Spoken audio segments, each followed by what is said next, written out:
नमस्कार। आकाशवाणी जयपुर अजमेर से प्रस्तुत हैं प्रादेशिक समाचार।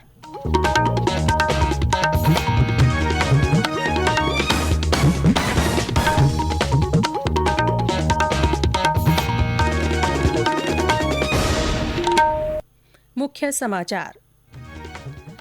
प्रधानमंत्री नरेंद्र मोदी आज आकाशवाणी पर मन की बात कार्यक्रम में देशवासियों के साथ अपने विचार करेंगे साझा। मुख्यमंत्री ने कहा, डूंगरपुर में हो रहे प्रदर्शन को लेकर सरकार गंभीर, स्थिति पर काबू पाने के लिए 3 पुलिस अधिकारियों को मौके पर भेजा गया। पूर्व केंद्रीय मंत्री और पूर्व बाड़मेर सांसद जसवंत सिंह का निधन, प्रधानमंत्री ने व्यक्त किया शोक। और राज्य में कोरोना से स्वस्थ होने वाले लोगों की संख्या हुई लगभग 1,06,000। कल 2,045 नए मामले आए सामने।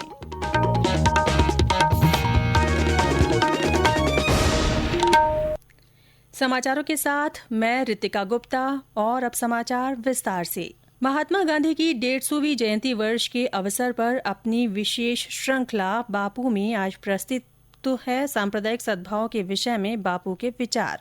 पश्चिम बंगाल में सोदपुर में प्रार्थना सभा के बाद अपने संबोधन में महात्मा गांधी ने कहा था कि जिस व्यक्ति का ईश्वर में विश्वास है वह ईश्वर को छोड़कर किसी से नहीं डरता। जो ईश्वर के भक्त रहते, ईश्वर से ही डरते, दूसरा किसी का डर नहीं रखते, सब चीज भक्त से ही करने वाले हैं, वो बहुत बलवान है। सबसे बलवान वो हो जाते हैं।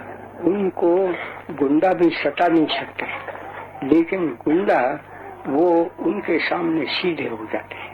ये न्याय है। दूसरा मैं कोई जानता नहीं हूँ चारा कि जो आप लोगों को बता सके। प्रधानमंत्री नरेंद्र मोदी आज सुबह 11 बजे आकाशवाणी पर मन की बात कार्यक्रम में देशवासियों के साथ अपने विचार साझा करेंगे। ये इस कार्यक्रम की 69वीं कड़ी होगी। आकाशवाणी और दूरदर्शन के समूचे नेटवर्क पर इसका प्रसारण किया जाएगा। यह www.newsonair.com और news on AIR mobile app पर भी प्रसारित किया जाएगा।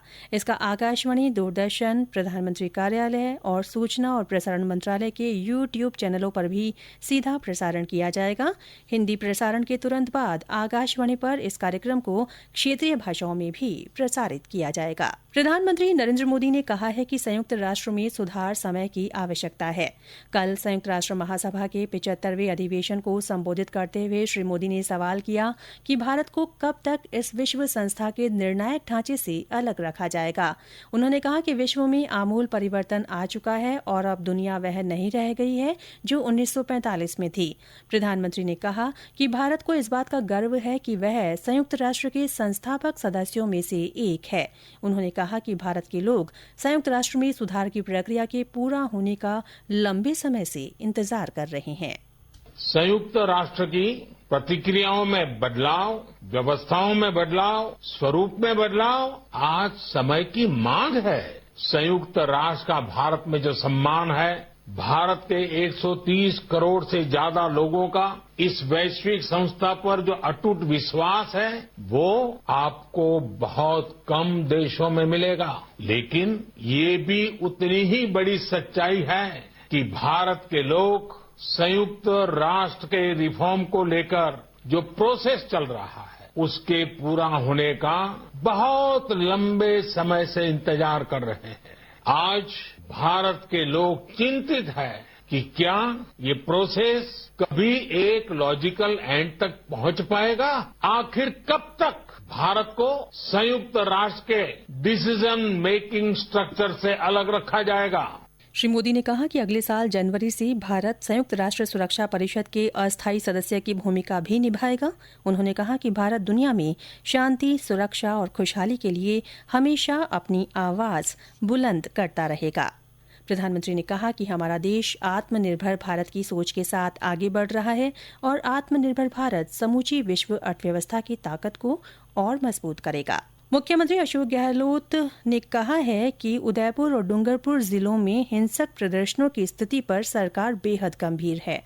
उन्होंने प्रदर्शनकारियों से शांति बनाए रखने और कानून व्यवस्था को भंग नहीं करने की अपील की है। श्री गहलोत ने कल जयपुर में पुलिस प्रशासन के आला अधिकारियों के साथ बैठक कर हिंसा प्रभावित क्षेत्रों में कानून व्यवस्था की स्थिति का जायजा लिया और अधिकारियों को स्थिति पर नियंत्रण के लिए आवश्यक निर्देश दिए। बैठक के बाद प्रदर्शनकारियों के साथ बातचीत कर स्थिति को नियंत्रण में रखने और कानून व्यवस्था के दृष्टिगत पुलिस महानिदेशक कानून एमएल लाठर, पुलिस आयुक्त जयपुर आनंद श्रीवास्तव और अतिरिक्त पुलिस महानिदेशक भ्रष्टाचार निरोधक ब्यूरो दिनेश एमएन सहित अन्य अधिकारियों को कल रात को हेलीकॉप्टर से डूंगरपुर भेजा गया है। श्री गहलोत ने कहा कि राज्य सरकार प्रदेश के हर वर्ग के हितों की रक्षा के लिए संकल्पबद्ध है और समाज के किसी भी वर्ग की कानून सम्मत और न्यायोचित मांगों पर विचार करने और संवाद के लिए हर समय तैयार है। उन्होंने टीएसपी क्षेत्र के विद्यार्थियों और नौजवानों से अपील की कि वे हिंसा को छोड़ें और सरकार के समक्ष अपनी बात रखने के लिए आगे आएं। उन्होंने कहा कि हमारी सरकार का दायित्व है कि सभी वर्गों को साथ लेकर चले और किसी भी कीमत पर प्रदेश में शांति और सौहार्द के माहौल में कानून व्यवस्था को बनाए रखें। ये समाचार आकाशवाणी जयपुर अजमेर से प्रसारित किए जा रहे हैं। प्रादेशिक समाचार बुलेटिन आप हमारे ट्विटर हैंडल @AIRnews_जयपुर पर फॉलो कर सकते हैं। पूर्व केंद्रीय मंत्री और पूर्व बाड़मेर सांसद जसवंत सिंह का निधन हो गया है। वे 82 साल के थे। उनका इलाज दिल्ली के आर्मी अस्पताल में चल रहा था। प्रधानमंत्री नरेंद्र मोदी ने उनके निधन पर शोक व्यक्त किया है। एक ट्वीट में उन्होंने कहा कि जसवंत सिंह हमेशा राजनीति और समाज को लेकर उनके बेमिसाल विचारों के लिए याद किए जाएंगे। उन्होंने भाजपा को मजबूत करने में अहम योगदान दिया। श्री मोदी ने जसवंत सिंह के परिजन और समर्थकों के लिए संवेदना व्यक्त की है। राज्य में अब तक कोरोना संक्रमण से 1,05,994 लोग स्वस्थ हो चुके हैं। कल संक्रमण के 2,045 नए मामले सामने आए। इनमें सबसे ज्यादा 415 मामले जयपुर जिले से हैं। इनके अलावा जोधपुर में 335, अलवर में 153, बीकानेर में 108, उदयपुर में 103, अजमेर में 100, भीलवाड़ा में 90, जालौर में 84, पाली में 83, सीकर में 58 और कोटा में 53 कोविड रोगियों की पुष्टि हुई है। इधर जोधपुर सवाईमाधोपुर में कोरोना संक्रमण के बढ़ते मामलों को लेकर आज भी लॉकडाउन लगाया गया है। पुलिस और नगर निकाय के अधिकारियों ने जोधपुर शहर के विभिन्न इलाकों में मार्च निकाला और लोगों से घरों में ही रहने का अनुरोध किया। शहर में कल सुबह तक लॉकडाउन रहेगा। आवश्यक सेवाओं को पाबंदी से छूट दी गई है। विभिन्न परीक्षाओं में शामिल होने वाले विद्यार्थियों को आवाजाही की अनुमति होगी। इधर मुख्यमंत्री अशोक गहलोत ने प्रदेश में कोरोना संक्रमण की स्थिति को लेकर कल विभिन्न राजनीतिक दलों के साथ बैठक की। श्री गहलोत ने विभिन्न सामाजिक संस्थाओं के प्रतिनिधियों से भी कोरोना संक्रमण के संबंध में चर्चा की। सिरोही जिले में जल शक्ति अभियान लोगों के लिए वरदान साबित हो रहा है। इसके तहत तालाबों और नाड़ियों में खुदाई कर एनीकट का निर्माण करवाया गया है। जिला कलेक्टर भगवती प्रसाद ने बताया कि जिले में तालाबों और एनीकट में हुई खुदाई से पानी की अच्छी आवक हुई है। इससे लोगों को पानी की समस्या से निजात मिलेगी।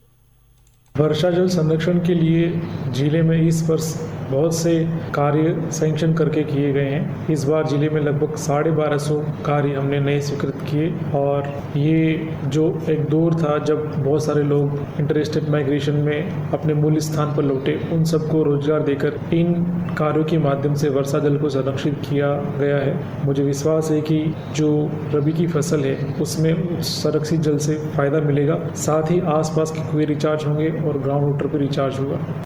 और प्रस्तुत है बापू का पसंदीदा भजन जिसे श्रीलंका के कलाकारों ने गाया है। वैष्णव जन तो तेरे कहिए जे वीर पराई जाने रे, पर दुख के उपकार करे तो ये मन अभिमान। अंत में मुख्य समाचार एक बार फिर। प्रधानमंत्री नरेंद्र मोदी आज सुबह 11 बजे आकाशवाणी पर मन की बात कार्यक्रम में देशवासियों के साथ अपने विचार साझा करेंगे। मुख्यमंत्री अशोक गहलोत ने कहा है कि डूंगरपुर में हो रहे प्रदर्शन को लेकर सरकार गंभीर है। स्थिति पर काबू पाने के लिए 3 पुलिस अधिकारियों को मौके पर भेजा गया है। पूर्व केंद्रीय मंत्री और बाड़मेर के पूर्व सांसद जसवंत सिंह का निधन हो गया है। प्रधानमंत्री ने उनके निधन पर शोक व्यक्त किया है। और राज्य में कोरोना से स्वस्थ होने वाले लोगों की संख्या लगभग 1,06,000 हो गई है। कल 2,045 नए मामले सामने आए हैं। इसी के साथ प्रादेशिक समाचार बुलेटिन समाप्त हुआ। हमारा अगला बुलेटिन हिंदी में दोपहर 12:30 बजे प्रसारित होगा। नमस्कार।